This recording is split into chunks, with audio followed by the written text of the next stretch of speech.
Of course, more use of mainland Chinese social media is correlated with conservative political attitude, and more use of overseas social media is correlated with liberal attitude. And this is another interesting pattern I have found, is that people's general social media use is relatively strongly correlated with their ideology, while people's social media use devoted to getting political information is relatively weakly correlated with their ideology. Which means if I spend 1 hour using social media and only 10 minutes of this 1 hour is devoted to reading political information in social media, then the 10 minutes is less correlated with my ideology than 1 hour. So this means the social media content that is irrelevant to politics will still influence people's political attitude.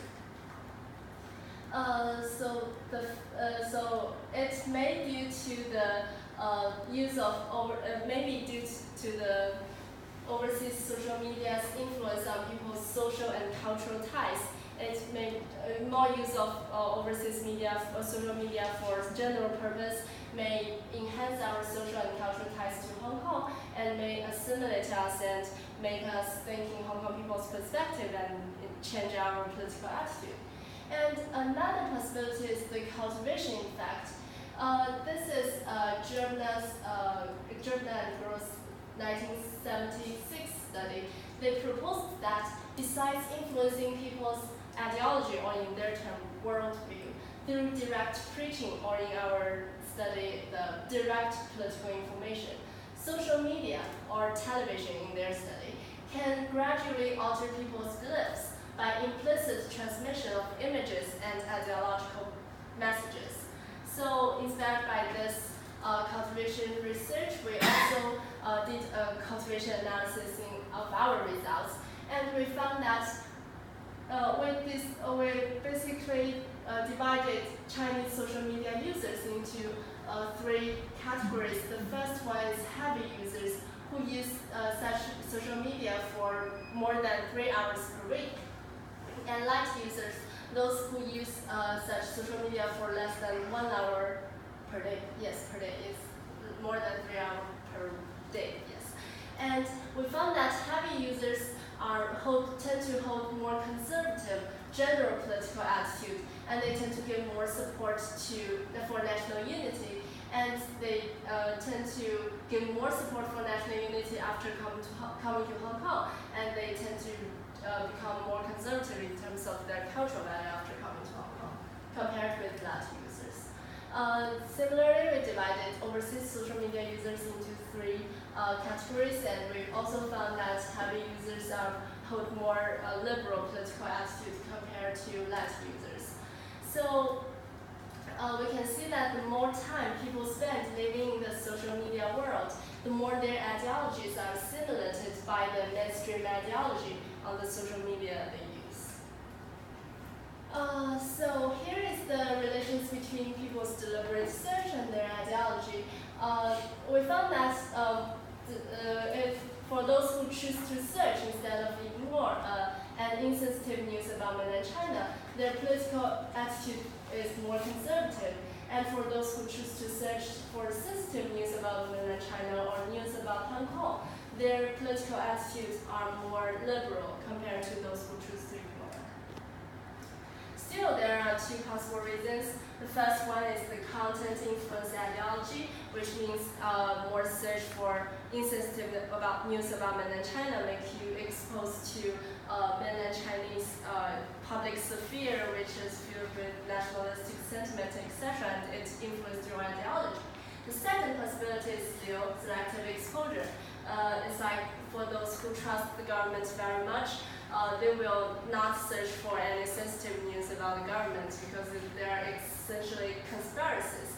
So such ideology results in their different media information practice, and it results in the correlation as well. Finally, we tested 2 rival hypotheses. The first one is the 3 local scholars finding. We aggregate all the political information, all the time our participants use to acquire political information together, despite if they are using overseas or mainland Chinese media to acquire such political information. And we found that the total exposure to political information is not correlated with any type of ideology, which means our result is similar to theirs. And it demonstrates that political information practices should be categorized, and the categorization should be based on the source of information. Like if you categorize it into mainland and Hong Kong media, you will find the relations with their ideology. And here is the limitations and conclusion. So first, our biggest limitation is that we cannot outline a clear causal relation.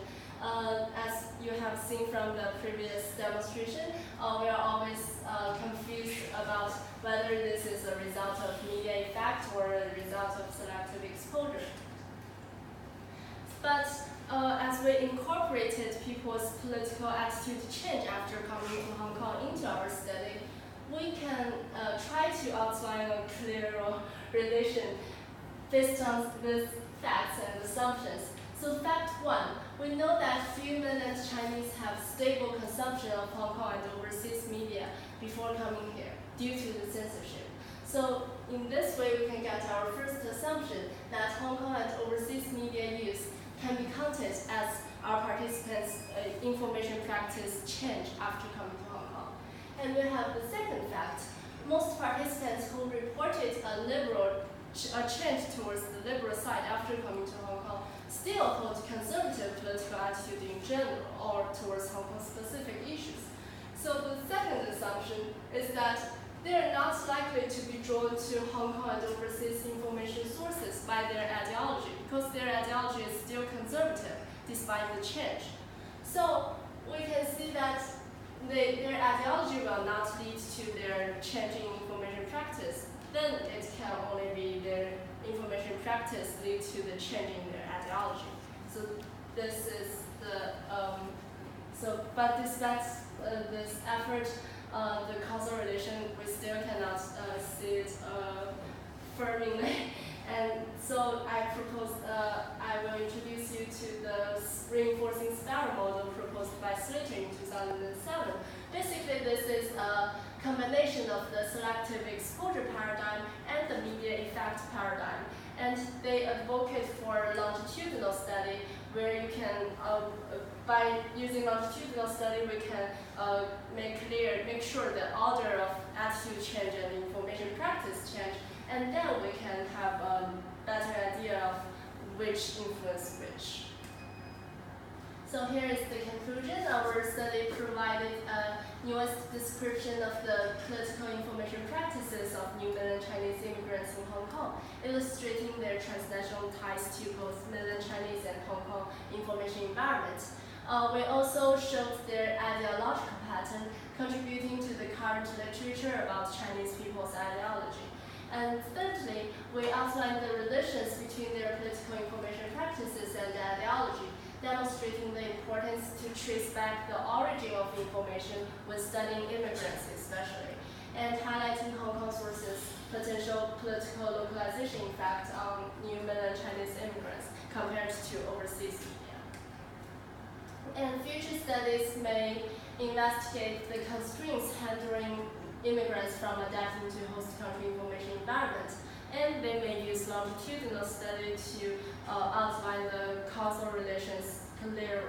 And we think longitudinal study is especially useful in this case when immigrants are migrating from a country from a country with heavy speech censorship to a country allowing freedom of speech, because in this way you can observe their information practices from a new start, because essentially they cannot reach out to overseas media before migrating. Here is the references, and welcome your comments and questions.